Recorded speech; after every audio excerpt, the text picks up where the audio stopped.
Okay, our review from last time.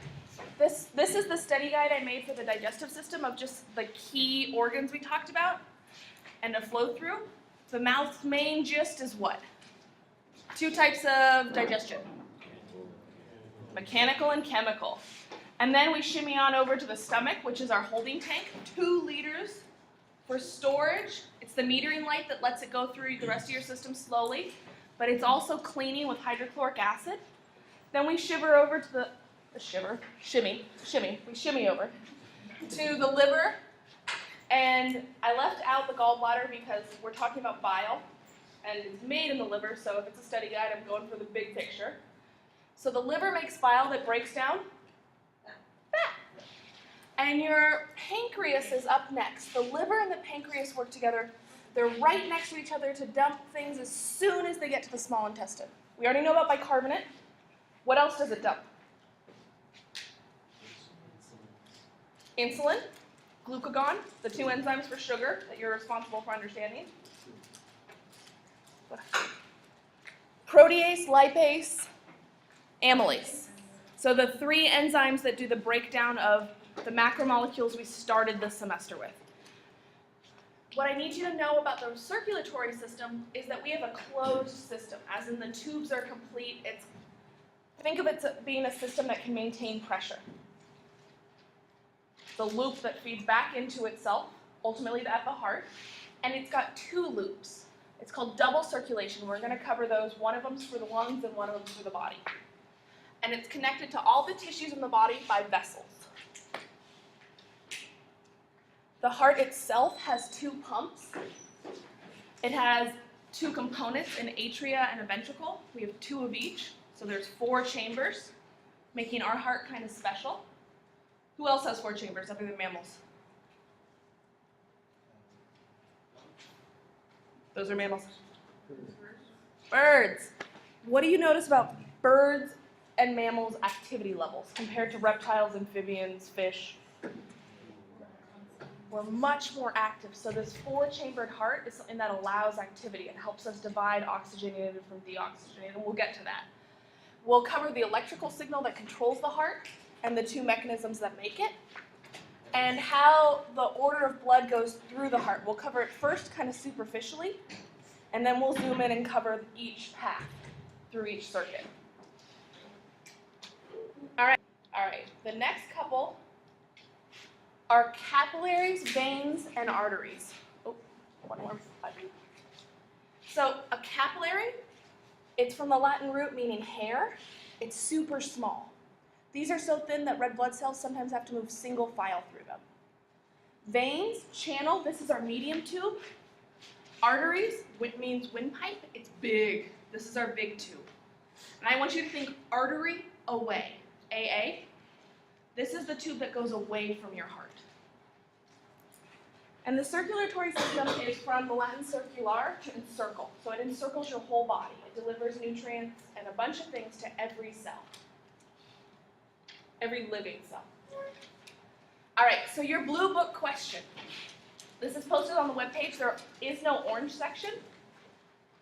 I need you to connect this, tell me the structure and how it's tied to the function of the following organs. 4 cells. And I'm going to have you tell me about the red blood cell and its biconcave shape because it lacks a nucleus, so it can fit more oxygen. I want you to tell me about the atria, the ventricle, why they're spindly little walls and thick muscle walls. Capillary, vein, and artery, thin walls, medium walls, thick walls. And tell me why they have those. So this is one to just get you to start to actually put into words the structure and the function. It's taking this lecture and kind of putting it into a grid. So the primary function of the circulatory system, also called the cardiovascular system, is to deliver oxygen, nutrients, hormones, and immune cells, take away CO2 and other body waste, and ultimately maintain homeostasis. Do you remember what homeostasis means? It's from way back.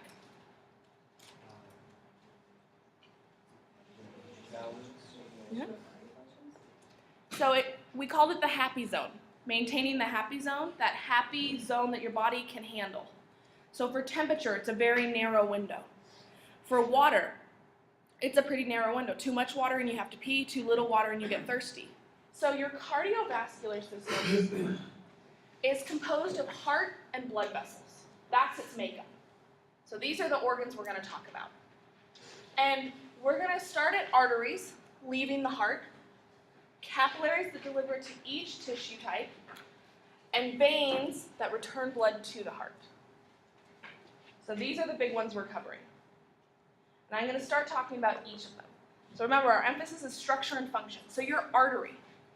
Artery, away. This is what carries blood out of the heart. What do you notice about this tube? It's hard to notice unless I've showed you other tubes to compare it to. So let me flash forward and show you what a vein looks like. Now, what do you notice about an artery? Yeah, do you guys see that they're the same size tube a lot of the time, but look at that beefy muscular wall. We talked about why the heart would have a beefy muscular wall, but why on earth would an artery have it? You got it. So every time your heart beats, put your finger on your pulse. You can usually feel it right under your chin.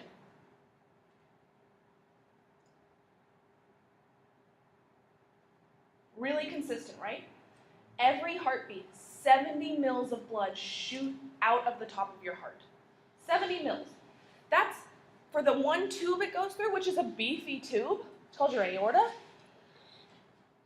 It still has to handle 70 mils of blood. That's like a chunk of blood.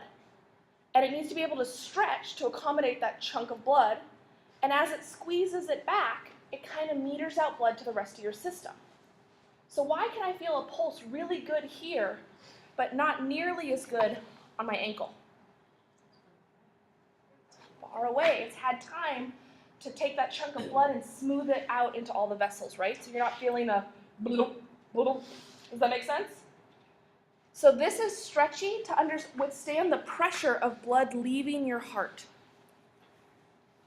We talked about at least 2 to 3 different things that cause your arteries to get hard and not be stretchy anymore. Do you remember what they are? Cholesterol. Nicotine. Cigarettes with nicotine. Diabetes. Diabetes, the sugar making your blood vessels crystallized. So this is elastic to allow the stretch of blood leaving your heart. And then it uses that stretch to push blood along your other vessels. Most of the machines are able to deal with that. So what I want to show you also is keep in mind the structure. So tell me what the structure of arteries are.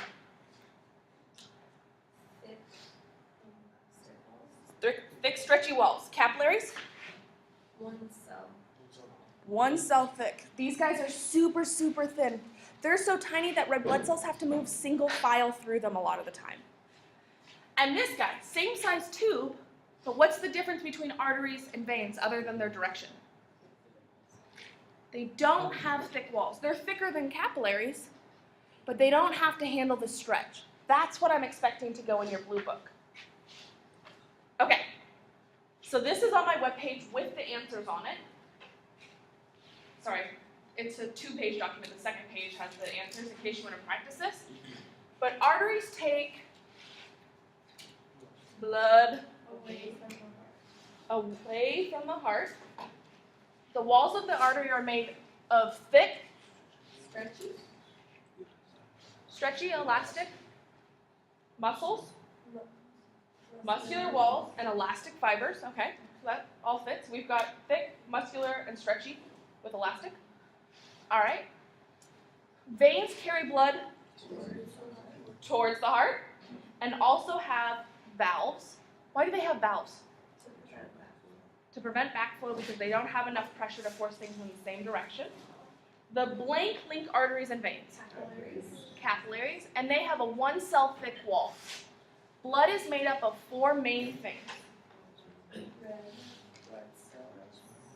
Plasma, the liquid part. We need to carry oxygen, white blood cells to protect the body from disease, and blank to clot the blood. Platelets. So that's the gist of what we covered between that GIF of the blood cycling and this. It's super doable information. It's just a matter of practicing and getting the order right. Where does the right ventricle send blood?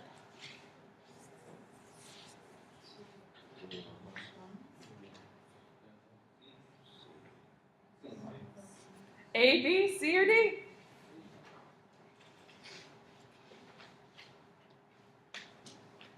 Sends it out to the lungs, nice. Can you confirm it? So the right side is here, and it comes across the body and goes out to the pulmonary artery.